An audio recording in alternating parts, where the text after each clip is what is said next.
e eles, Adão e Eva, ouviram a voz do Senhor Deus andando pelo jardim no frescor do dia.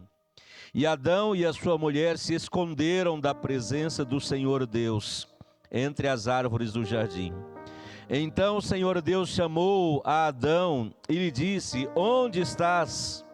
E ele então lhe respondeu: Ouvi a tua voz no jardim e tive medo, porque estava nu e me escondi. Amém? Podem sentar, irmãos, fiquem à vontade, né? Graças ao nosso bom Deus, nós estamos mais uma vez na presença do Senhor e a nossa gratidão a Deus por todas as bênçãos derramadas sobre as nossas vidas, né? Queridos, quando nós abrimos o livro de Gênesis, a gente precisa sempre ter em mente aquilo que a palavra do Senhor diz lá em Romanos 15, que as coisas que foram escritas, elas foram escritas com o propósito de trazer esperança e consolo para que através da palavra de Deus nós possamos ser alimentados ou renovados ou fortalecidos em esperança. Todas as coisas que foram reveladas com este propósito de trazer esperança, consolação e obviamente trazer ensino, né? Esse é um propósito da Bíblia, da revelação bíblica, né? E a Bíblia, ela na verdade é isso, ela é a revelação de Deus. Deus está se comunicando conosco, ou seja, Deus está se revelando a nós. Segundo o próprio salmista, no Salmo 19, Deus se revela através da criação. Os céus manifestam a glória de Deus, assim, o firmamento anuncia a obra das suas mãos. Está lá no texto, a própria criação ou a maneira como a criação ela reage ou ela age, ela existe, é uma indicação de que há um Deus, um alguém que é maior do que a própria criação. E quando nós falamos da criação, nós não falamos apenas das coisas que nós vemos. Isso é o que diz Romanos 1, versículo 20. Né? Há coisas invisíveis que estão além da nossa visão, além dos nossos, da nossa sensibilidade, do nosso tato, do nosso toque, além até da nossa compreensão. E essas coisas, segundo Romanos 1, versículo 20, têm o propósito de revelar este Deus, o Criador, o seu eterno poder, a sua majestade. Né? Então, a Bíblia é uma revelação de Deus, ou uma tentativa de Deus em comunicar-se conosco. Né? A Bíblia, bem de verdade, a Bíblia é uma expressão da revelação. A criação é outra. Né? E a Bíblia diz então que Deus está se revelando, Ele está se comunicando conosco. Mas como o inconcebível, o incompreensível, o infinito, o eterno, o incorruptível, o santo, o Deus que nós adoramos, como que Ele pode se comunicar com seres tão imperfeitos e pequenos como nós? É mais ou menos como você pegar um bebê, tem bebês aqui, né? Um bebê de poucos meses, e você tentar desenvolver uma conversa, né? E você precisa então se conformar ao nível de compreensão daquela criança para que ela possa estabelecer um relacionamento, para que ela possa compreender o que é que você está querendo dizer. Você não vai falar de coisas incompreensíveis. Você não vai falar com uma criança pequena de meses, anos de vida, né, sobre coisas profundas e elevadas, que ela não vai sequer ser capaz de assimilar. Então, é mais ou menos, e isso é uma forma bem grotesca que a gente pode usar, para mostrar como Deus se revela, como Deus se mostra. Deus se mostra da maneira que nós podemos compreender.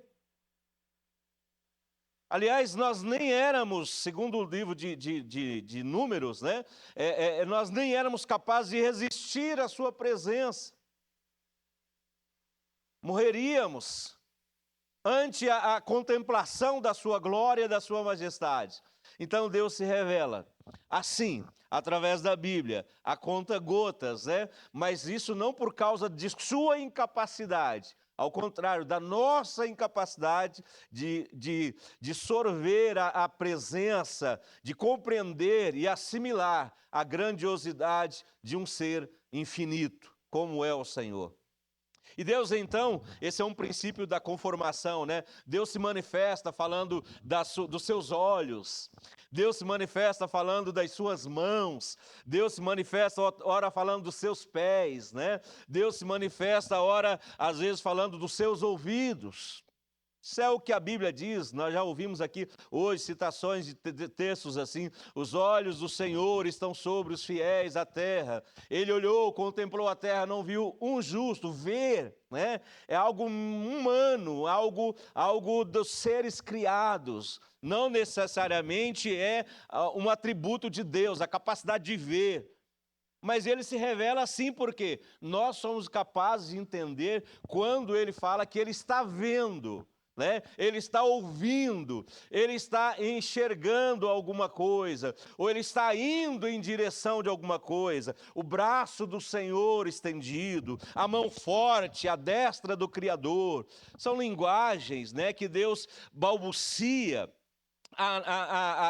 na tentativa de fazer com que nós, esses meninos, essas criaturas pequenas, ainda limitadas pelo pecado, mas para que nós sejamos capazes de minimamente compreender e entender. Então, quando a gente lê Gênesis e a gente vê um Deus que sai do jardim e um Deus que volta ao jardim, e a gente lê, por exemplo, o Salmo 139, o que diz lá? Para onde me fugirei da tua presença? No céu, na terra, debaixo da terra, nem mesmo na morte, no silêncio da morte, né? Antes mesmo de eu existir, ainda mesmo no ventre materno, quando nada existia, o Senhor ia ditando, dando forma à minha vida, à minha existência. Então, como Deus pode sair do jardim se Ele é tudo, Ele está em todos os lugares? Então Deus, o autor sagrado, Moisés, no caso é o autor de Gênesis, né, para quem não se lembra, o Pentateuco, né, os 5 primeiros livros da Bíblia é a autoria de Moisés. A maioria absoluta de todos os que estudaram, que estudam os achados dos livros bíblicos concordam com isso. Alguns dizem que pode ser Esdras, mas 90% ou mais é Moisés. Então o Pentateuco, os livros de Moisés, a Moisés Deus se revela, Deus conta a história da criação para Moisés. E Moisés então reproduz isso dizendo: então o Senhor Deus saiu do jardim e deixou os dois, Adão e Eva, ali no jardim. Enquanto eles estavam no jardim, Deus voltou à tarde, no frescor do dia, e o texto diz assim: nós ouvimos os teus passos andando pelo jardim e nós fugimos porque nós estávamos nus. Né? Essa é uma fala bastante humanizada, né, que retrata o momento, aquele momento crítico, triste, trágico da queda da humanidade. Mas como eu disse, está escrito assim para que a gente possa compreender, para que nós adultos possamos compreender e assimilar a queda, processo da queda, para que se você contar essa mesma história para uma criança muito pequena, ela vai poder compreender, e as crianças inclusive reproduzem essas mesmas falas, né? Agora, o fato é que existem coisas muito maiores e profundas que a gente talvez não compreende, não sejamos capazes de compreender, e a gente não é capaz de entender ainda. Um dia o seremos. Segundo o texto de Deuteronômio 29. As coisas reveladas são para nós e para os nossos filhos. As coisas não reveladas, elas pertencem ao Senhor para sempre e eternamente. Agora, o fato é que a gente crê que a Bíblia ela é suficiente. Embora ela seja um balbucio de Deus tentando se comunicar, se revelar, se mostrar, e Deus faz isso também através da criação, né, dessa mesma forma. E aqueles que são capazes de contemplar Deus nas Escrituras, Deus na criação e o Deus que se manifesta através do seu Espírito, vão ter, obviamente, uma compreensão maior de quem é o Criador, nosso Senhor. Mas aqui eu quero tratar com os irmãos, para a gente relembrar essa cena, porque, como eu disse, Gênesis não é somente um livro histórico que trata ou retrata a história da criação e da queda da humanidade. Não é. Gênesis é muito mais do que isso. E aí a gente precisaria pegar algumas dessas cenas, né? Somente algumas dessas cenas da criação relatadas no livro do Gênesis, para a gente poder trazer para nós hoje aquilo que Romanos 15:4 diz: trazer consolo, trazer esperança através da leitura do livro do Gênesis. Então, para a gente voltar a esse princípio, né, a esse começo da história da humanidade, encontrar-se com um Deus que é capaz de amar seres, pessoas imperfeitas, e de alguma maneira ele trabalhar essa imperfeição para levá-la para a eternidade, para junto de si, para desfrutarmos, né, dele para sempre e eternamente. Porque Deus não vai poder levar o imperfeito, né, o corruptível. 1 Coríntios 15, né, a partir do verso 51, diz que há necessidade de haver uma transformação, do corruptível ser revestido da incorruptibilidade e do mortal ser revestido da imortalidade, e só aí nós subiremos, estaremos sempre com o Senhor nos ares. E quando vai acontecer? Como vai acontecer? A própria Bíblia diz, na sua volta, na volta de Jesus. Né? 1 Tessalonicenses capítulo 4, ele vai dizer que nós precisamos ter uma compreensão clara, exata, a respeito daqueles que dormem, né? Daqueles que estão dormindo no Senhor, daqueles que morreram, em outras palavras, né? Porque de alguma forma, quando o Senhor voltar, essas pessoas então serão trazidas novamente à existência, né? E ele diz lá no versículo 13, não sejais ignorantes acerca dos que dormem, para que não vos entristeçais como os demais que não têm esperança. Porque se cremos que Jesus morreu e ressuscitou dentre os mortos, que os que dormem em Cristo também serão trazidos novamente com ele. Dizemos isto a vós pela palavra do Senhor, que nós, aqueles que estivermos vivos no momento da sua vinda, nós não precederemos aos que dormem, porque o mesmo Senhor descerá do céu com brado, com voz de arcanjo, com trombeta de Deus, e os que morreram em Cristo ressuscitarão primeiro, depois os vivos, nós, dizia ele, os vivos, nós seremos transformados, ou seja, nós seremos de alguma forma mudados, né? E ele vai dizer assim, e no final, estaremos sempre, para sempre com o Senhor. Mas percebam que primeiro precisamos passar por esse processo. Ainda para que aqueles que morrem também precisam passar por esse processo, né?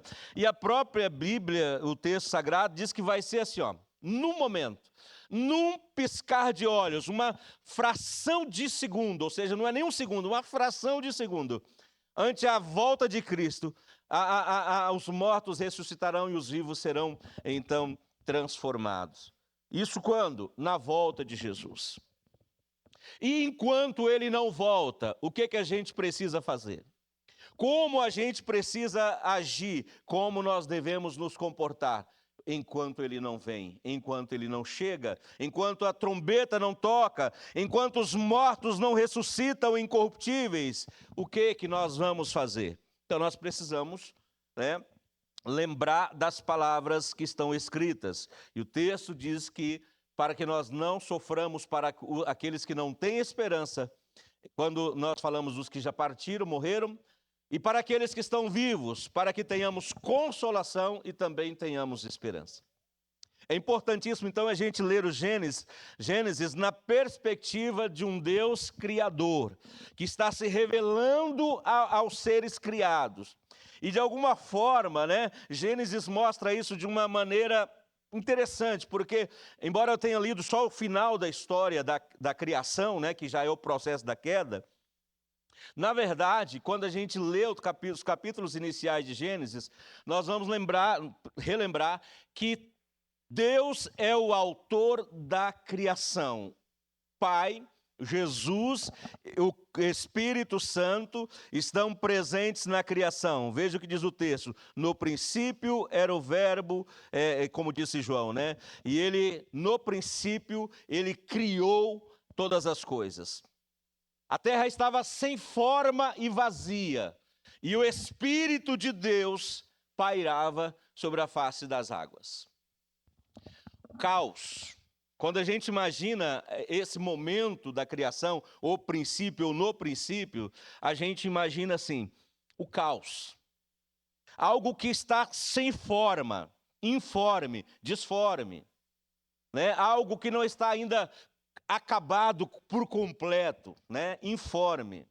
Algo que ainda carece de ser formatado ou formado, completado, concluído. E assim diz o texto, mas o Espírito de Deus se movia sobre a face das águas. Então nós temos lá neste momento da história, no Gênesis, o Pai presente. João diz lá no Evangelho, capítulo 1, que o verbo é Jesus, ele estava com Deus, ele é Deus, ele estava com Deus. Então Jesus está presente, ele é o verbo, ele é a palavra, que de alguma forma ele está presente aqui, ele é o agente da criação. O evangelista vai dizer ainda que sem ele, nada do que existe teria existido, falando de Jesus. Então ele é o verbo, ele é a palavra, ele é a causa primária de todas as coisas. Então, lendo esse texto, o de Gênesis, a gente precisa entender que toda a criação, para que nós possamos, lá no texto, e desfrutar, estar com Deus, e desfrutá-lo eternamente, compreender plenamente as coisas que hoje nós não compreendemos perfeitamente, está lá em 1 Coríntios 13, A gente vê as coisas de maneira ainda embaçada, como um espelho, e quando Paulo fala de espelho, ele não está falando do espelho nos mesmos moldes que a gente tem hoje, voltando no tempo, o espelho era ainda um reflexo no metal, que não era tão lúcido ou tão claro, nítido quanto hoje. Então Paulo dizia, nós vemos as coisas ainda de forma imperfeita, mas veremos com perfeição algum dia ou naquele dia. Porque o imperfeito vai desaparecer, o que é em parte vai desaparecer, o que é parcial vai desaparecer. Então nós poderemos ver, enxergar e contemplar as coisas plenamente. Então, o que a gente precisa se lembrar? Para a gente desfrutar plenamente de Deus, conhecer Deus plenamente, desfrutar eternamente do Senhor, nós precisamos lembrar disso. Toda a criação se concentra em Deus. E lembrar também que toda a existência onde Deus não está presente, ela ainda está disforme. Ainda é um caos. E aplicando isso à vida humana, a vida sem Deus, a vida sem Jesus, a vida sem o Espírito de Deus, ela é caótica, como disse a irmã aqui no começo do culto,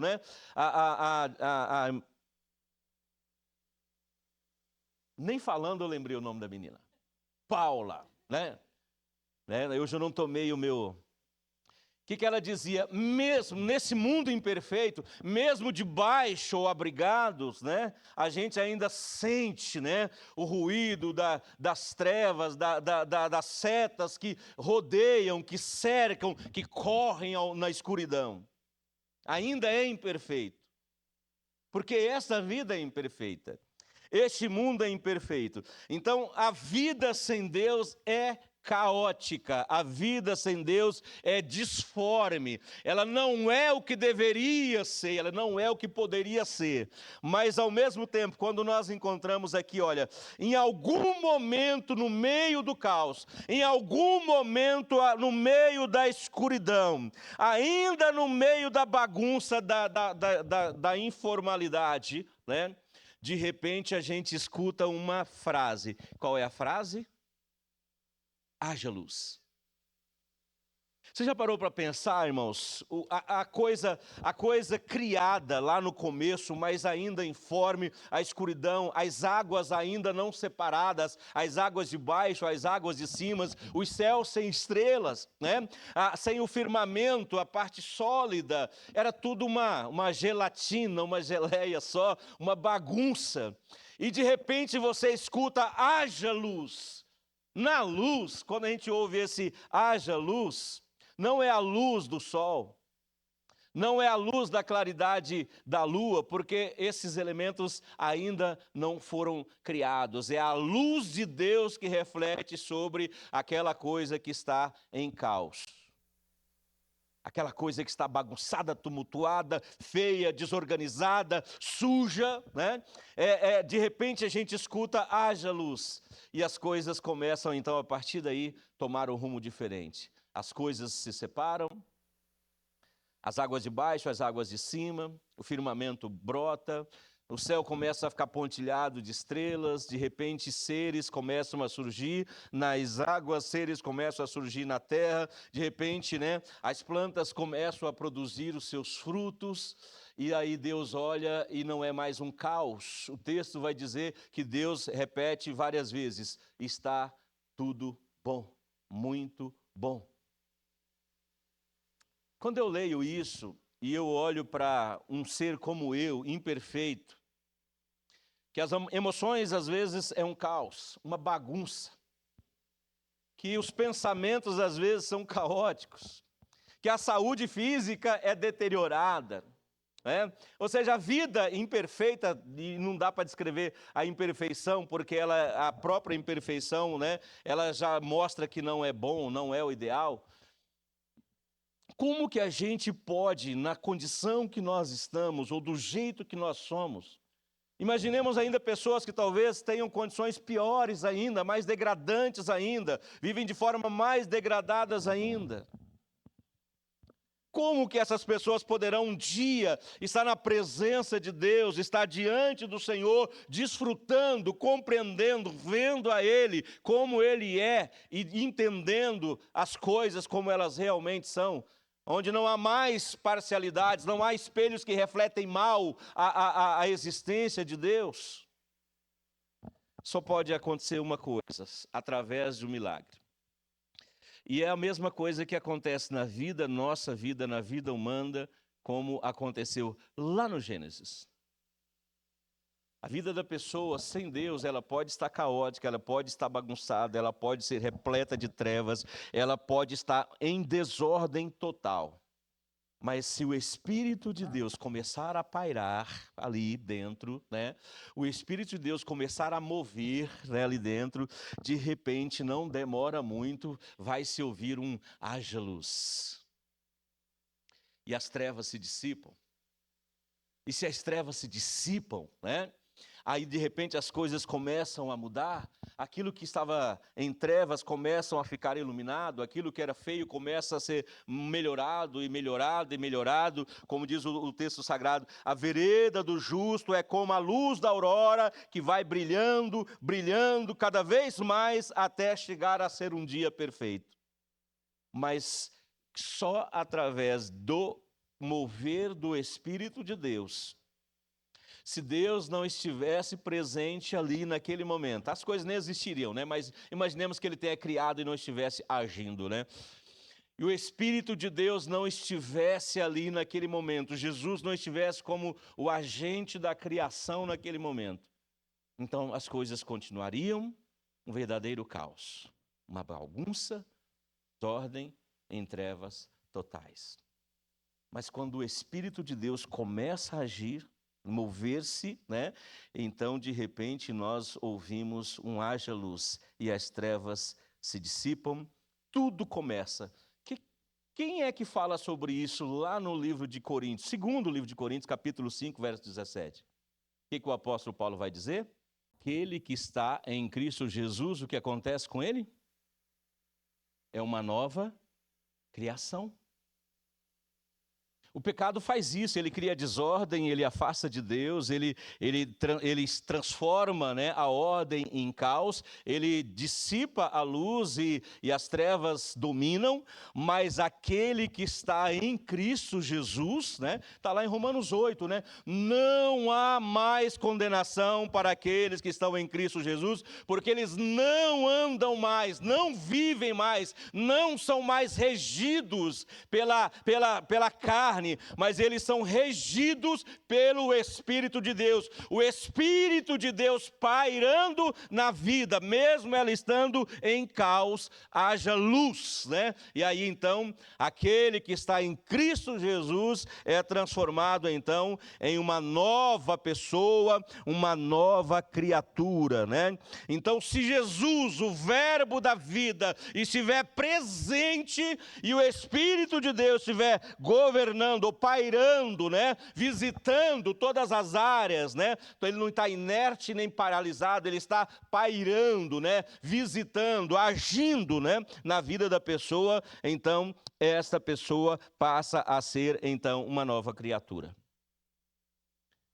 Aquela pessoa que estava lá no Éden, lembra do texto? Fugindo de Deus. Ela não quer mais fugir da presença de Deus.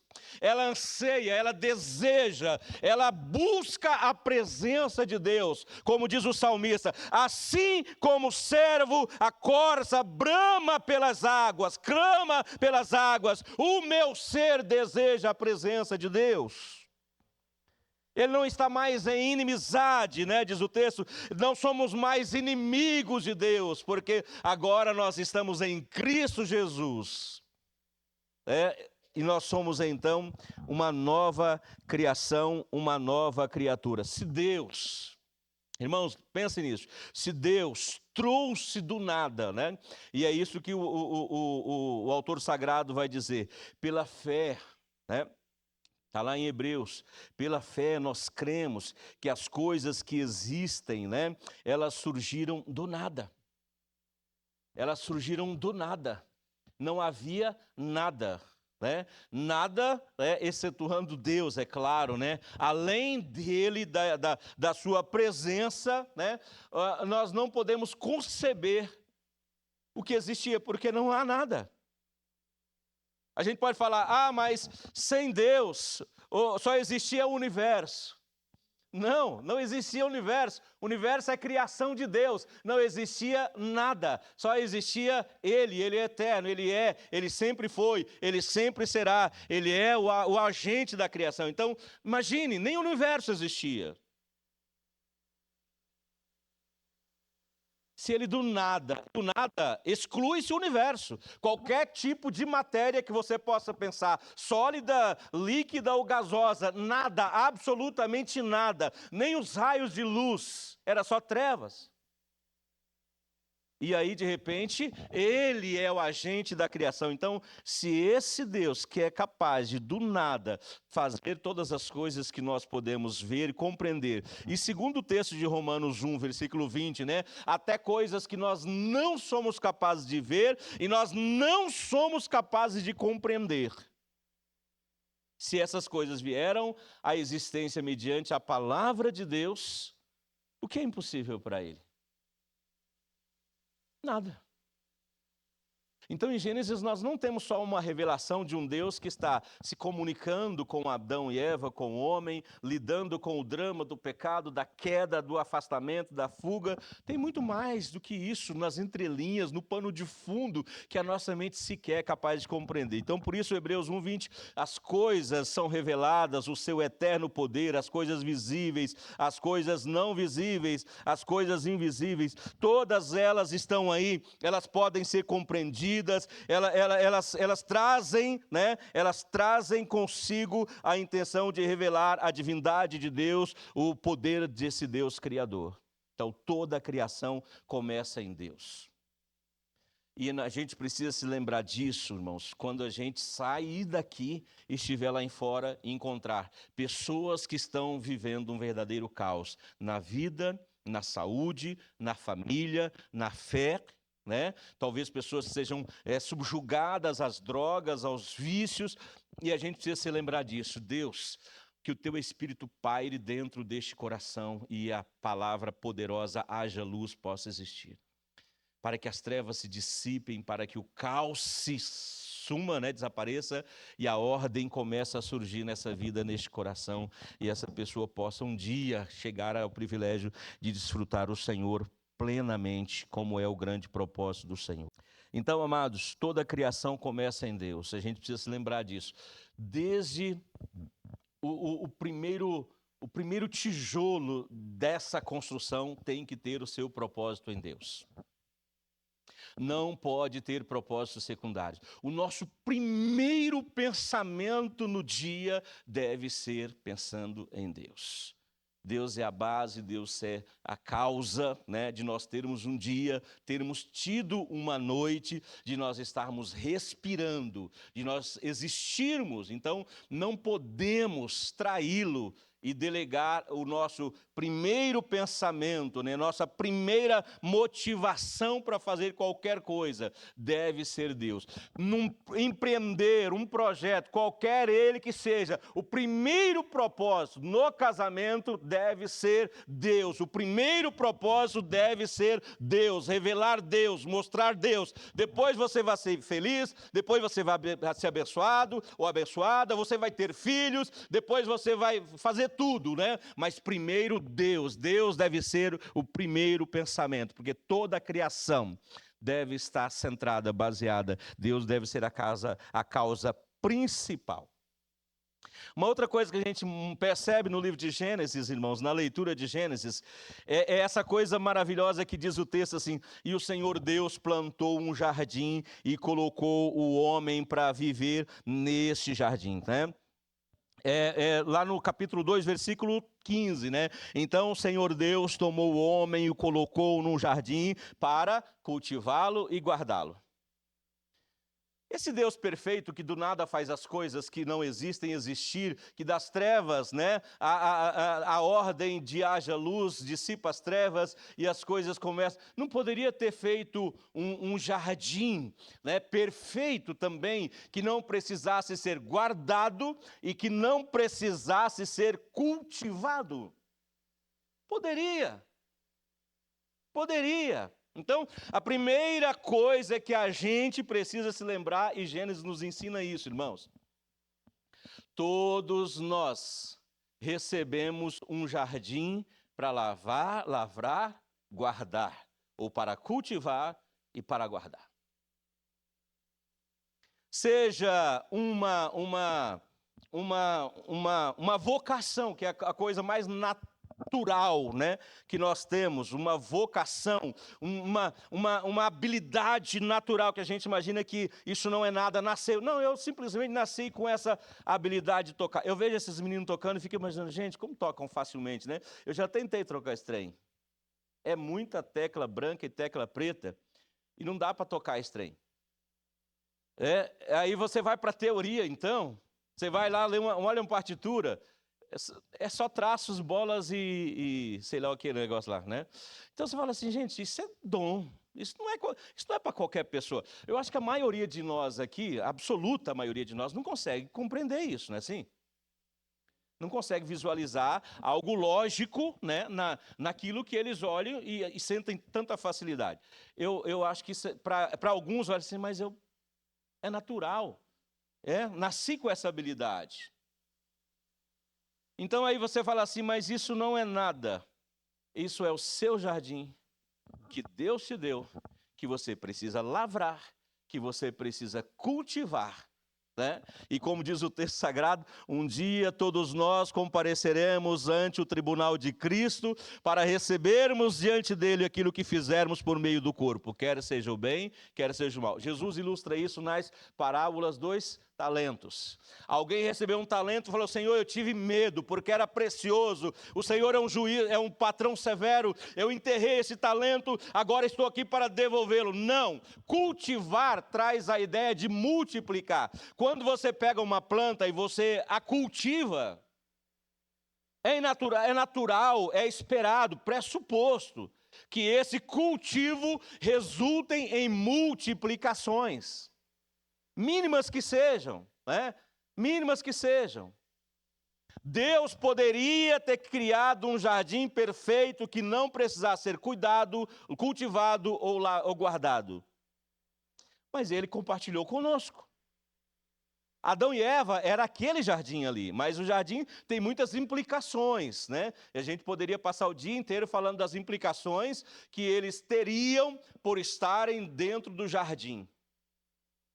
Para alguns, o jardim é um laboratório apenas, onde o homem e a mulher é colocado para serem testados.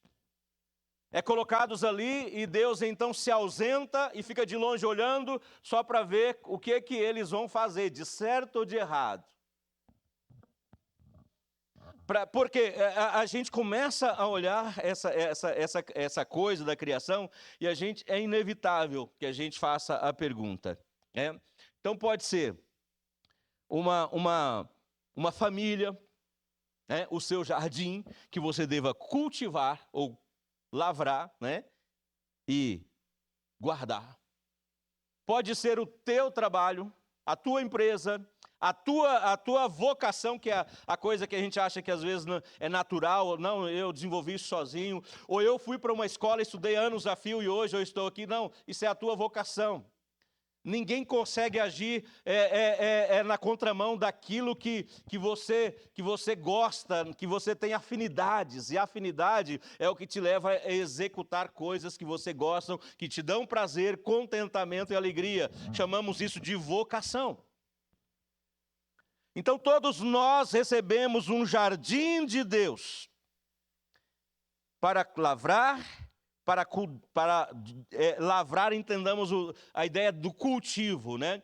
Lavrar é da ideia só do trabalho, mas a expressão mais correta é para cultivar.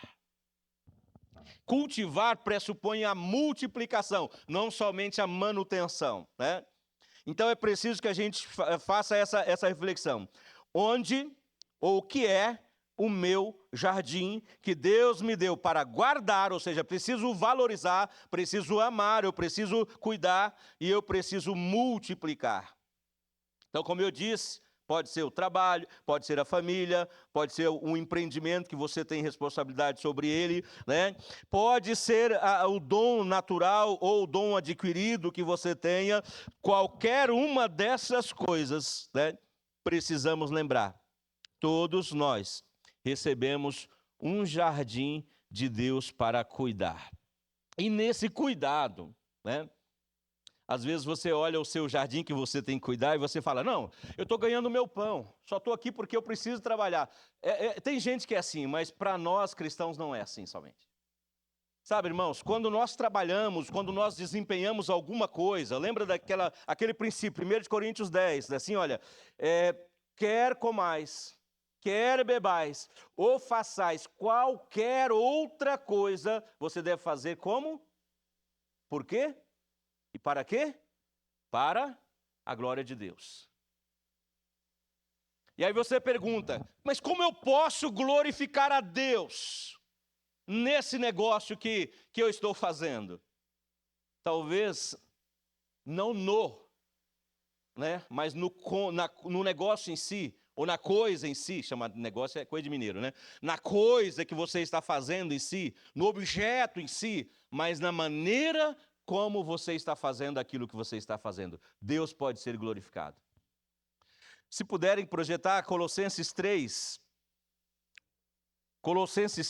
o versículo de número 24, eu vou ler para os irmãos também Efésios, e vou tentar encontrar aqui, Efésios capítulo 6, e Efésios 6, né, é o texto que Paulo está falando da família, falando para os servos e tudo mais. Colocaram Colossenses 3, conscientes de que recebereis do Senhor a recompensa e a... Alguém quer ler aí, não? A herança, a recompensa da herança, né? É Cristo, o Senhor, que nós estamos fazendo o quê? Servindo. Coloca aí, que eu não vou achar aqui, Efésios 6, versos 6 ao 8. O que diz a palavra do Senhor? Porque às vezes a gente faz o que faz pelas motivações erradas, né? Nós temos o direito de termos o sustento, nós temos o direito de termos o retorno daquilo que nós fazemos, o nosso trabalho é bíblico, digno é o obreiro do seu salário, não atarás a boca ao boi enquanto estiver malhando o campo, você não vai, porque ele tem direito de vez em quando usufruir. Então isso é bíblico, é um princípio bíblico. Mas a gente precisa levar em conta que nós não estamos servindo à vista para agradar pessoas tão somente. Nós não trabalhamos apenas para ganhar o nosso sustento, a nossa vestimenta, ou para termos a liberdade que o dinheiro às vezes proporciona, de ir e vir quando e onde quisermos. É muito mais do que isso. É muito mais do que status, nós aprendemos na lição bíblica de hoje. Nós não podemos fazer as coisas buscando status, sermos vistos, sermos famosos, sermos aceitos pela cultura ou pela sociedade. Não, nós não estamos servindo, em primeira análise, nós não estamos servindo a esse propósito. O primeiro propósito da nossa vida, nós não estamos servindo a homens, mas nós estamos servindo a Cristo e vamos fazer de coração, porque esta é a vontade de Deus. Seja na família que você recebeu para lavrar ou cultivar e para guardar, você está fazendo para agradar a Cristo, porque essa é a vontade de Deus. Seja no trabalho, qualquer que seja o trabalho, seja ele um trabalho remunerado ou não, um trabalho reconhecido ou não, um trabalho que qualquer coisa que você estiver fazendo, como eu disse no começo, Deus deve ser o primeiro propósito. E nós devemos levar em conta também o fato de que nós não estamos servindo a homens e nem a nós mesmos, porque todos nós recebemos um jardim para cuidar, para lavrar, ou para cultivar e para guardar. Em Gênesis, a história que li é o desfecho da queda, do drama da queda. E aí os irmãos, eu não preciso retratar os irmãos, que Gênesis começa a dizer que no jardim havia todas as belezas e maravilhas que Deus havia criado, mas no jardim também estava a serpente. A serpente, ela é considerada aqui como a causa. Aliás, Deus a responsabiliza, né, pela queda. Mas não é necessariamente, não foi, Adão e Eva não caíram porque o diabo estava ali no jardim. Apocalipse 12, né? Ele vai falar assim, ai daqueles que moram na terra, porque o diabo foi lançado até vós, e ele sabe que lhe resta pouco tempo. Efésios, Pedro vai dizer, né, na sua carta, né, que nós devemos tomar cuidado, porque o diabo está ao derredor, rugindo como um leão furioso, buscando uma oportunidade para tragar. Efésios vai dizer, no capítulo 6, a partir do verso 10, que nós temos uma luta que se estabelece nos lugares celestiais.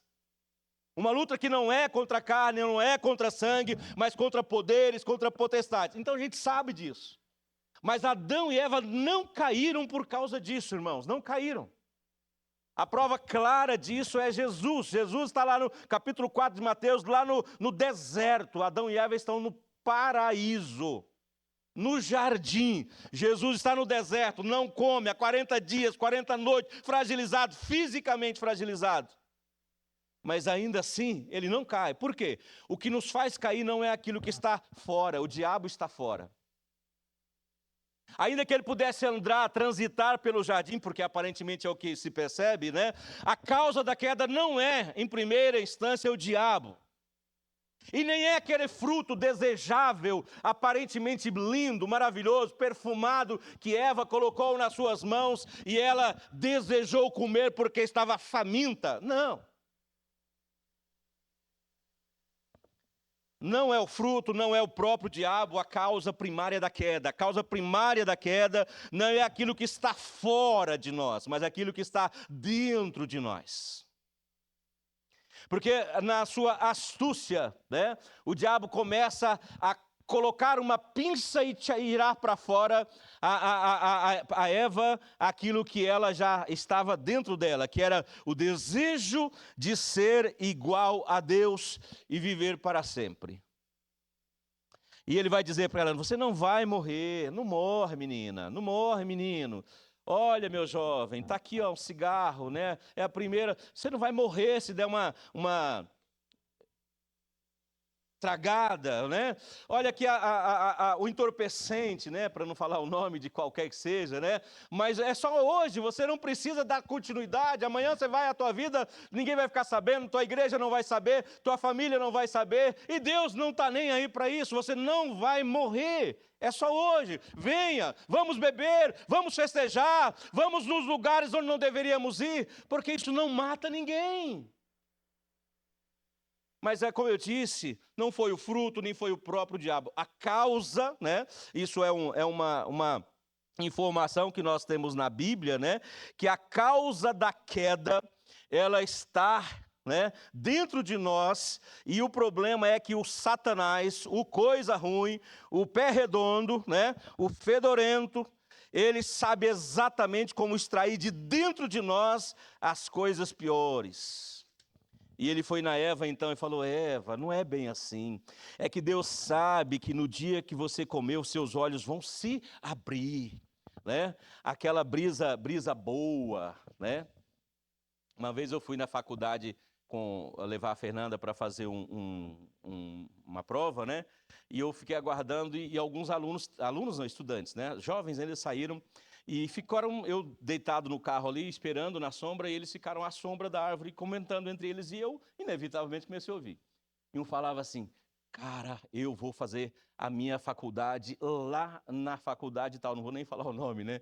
Porque, estatisticamente é a que mais tem consumo de... Você anda nos corredores assim, o negócio chega a ser... É aquela maior brisa boa, né?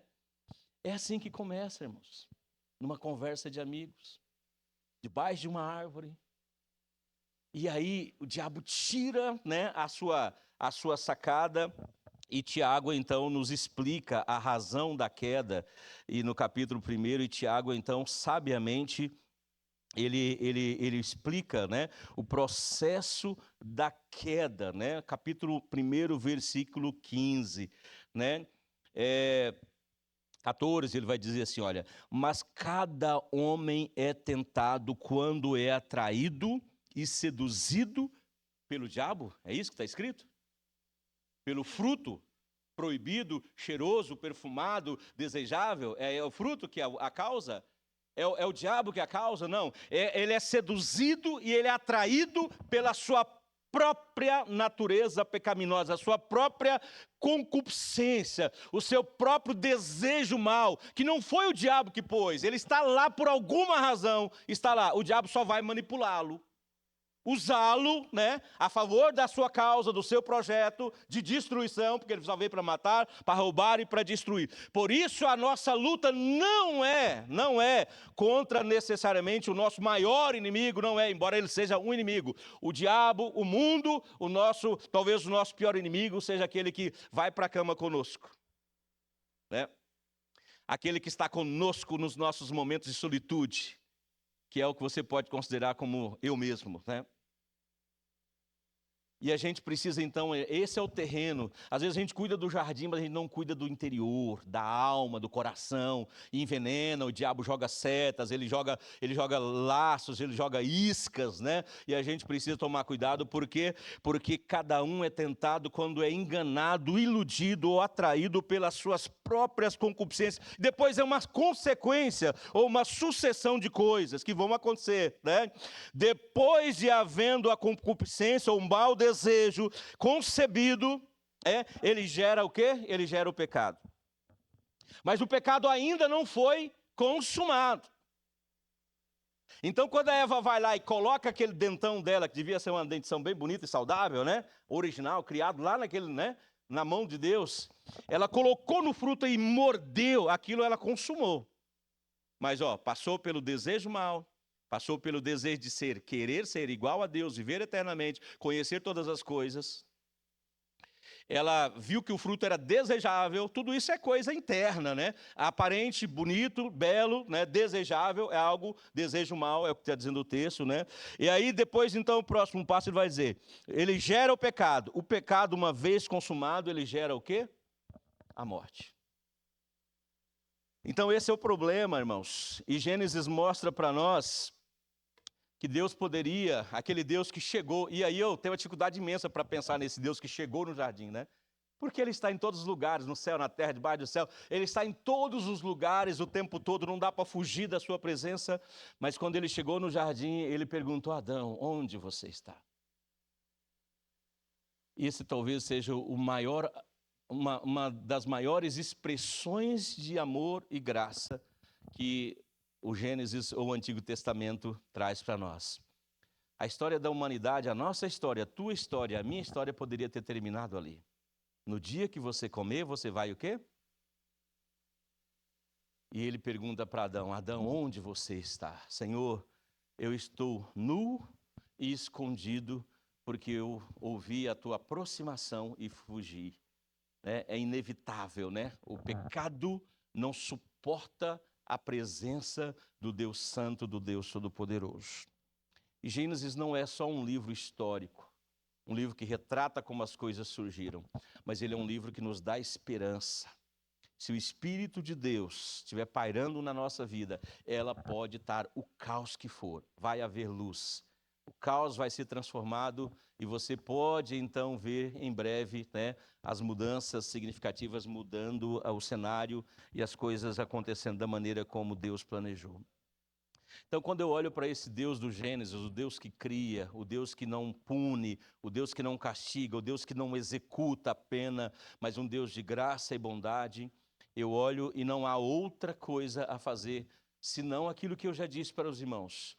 Se a nossa vida não está centrada em Deus, se os nossos primeiros projetos, nossos primeiros ideais, a prioridade absoluta não for Deus e a manifestação da sua glória, a vida está um caos. E se ela está em caos, então hoje é tempo de a gente pedir ao Espírito de Deus, Senhor, coloque o teu Espírito para pairar dentro do meu ser, dentro do meu coração e transforma o caos, tira as trevas, né? Elimina a desordem, faz tudo novo, porque eu quero estar em Cristo Jesus, eu quero experimentar esta nova criação, que não tem mais condenação, não tem mais pena. E eu quero convidar os irmãos para que nós oremos, irmãos, e nessa manhã nós nos coloquemos aí na presença desse Deus glorioso. Esse Deus do Gênesis, esse Deus que tem todo o poder nas suas mãos, um Deus que amou e resolveu criar. Antes de criar, ele já amou, porque ele é amor, né? Ele não tem um sentimento de amor, ele é o próprio amor. Amou você, amou a mim, amou a nós, amou o mundo de tal maneira que enviou Jesus, o seu Filho unigênito, para que todo aquele que nele crê não pereça, para que sejamos nova criação. Pode estar um caos agora, pode estar bagunçado, pode estar triste, pode estar escuro, pode ter trevas, né? Pode ter desordem. Mas hoje Jesus pode mudar a nossa vida e mudar a nossa história. Pode mudar a história daquela pessoa que você está pensando agora. Daquela pessoa que Deus colocou na tua mente, na tua lembrança. Deus pode mudar. Deus pode transformar aquele caos de emoções, de vícios, de tristezas, de defeitos, de pecados. Deus pode transformar aquilo em algo glorioso que vai desfrutar a presença dele para sempre e eternamente. Enquanto ele não vem, porque ainda temos tempo, nós vamos colocar a nossa vida em Deus. Nós vamos colocar a nossa prioridade em Deus. E nós vamos lavrar, essa palavra não soa bem, né? Vamos cultivar, e guardar com amor o jardim que ele colocou nas nossas mãos. Todos nós temos um jardim para cultivar e para guardar, porque nós não estamos servindo a homens, aos outros, nem a nós mesmos. Estamos fazendo tudo para agradar a Deus.